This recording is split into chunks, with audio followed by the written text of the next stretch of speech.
skatāmies, burvīgi.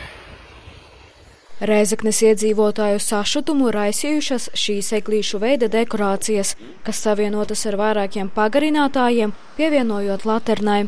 Savienojuma vietas notītas ar celofānu un pārtikas plēvēm. Izvērtējot situāciju, eksperts to atzinis par bīstamu.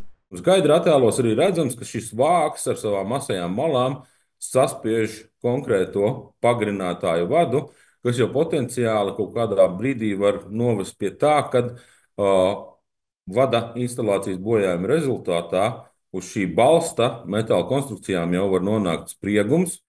Eksperts norāda, ka situācijā var radīt pat letālu elektriskās strāvas triecienu. Uz ierakstu sociālajos tīklos reaģējusi pašvaldības policija.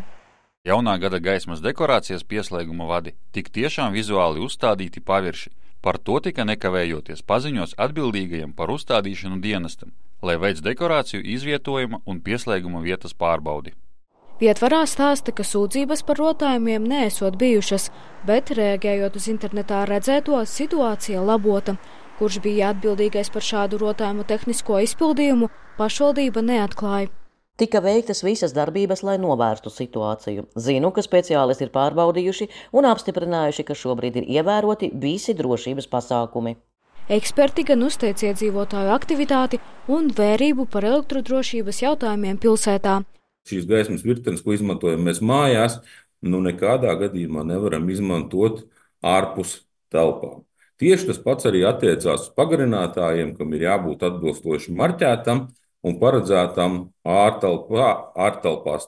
Uzrunātie iedzīvotāji gan norāda, ka nevienmēr pievērš uzmanību elektriskajiem rotājumu risinājumiem. Viņus vairāk piesaista vizuālais, šogad īpaši izceļ pilsētas centrālo dzīvo eglīti. Tas, ka eglīte jau ir dzīvā, tas jau tā kā pozitīvi kaut kādas pārmaiņas ir. Īsti neesmu pamanījis, ka kaut kas nebūtu droši. Parasti pievēršat uzmanību elektrības savienojumiem, dažādām virtenēm, lentām? Īsti nē. Neatliekamās medicīniskās palīdzības dienesta statistika rāda, ka pērnajā gadā reģistrēti 97 izsaukumi, kur gūtas elektrotraumas, visbiežāk tieši bojātu vadu un mitruma ietekmes dēļ. Marta Puzāka, Vitālijs Duda Renoks, Latgales reģionālā televīzija.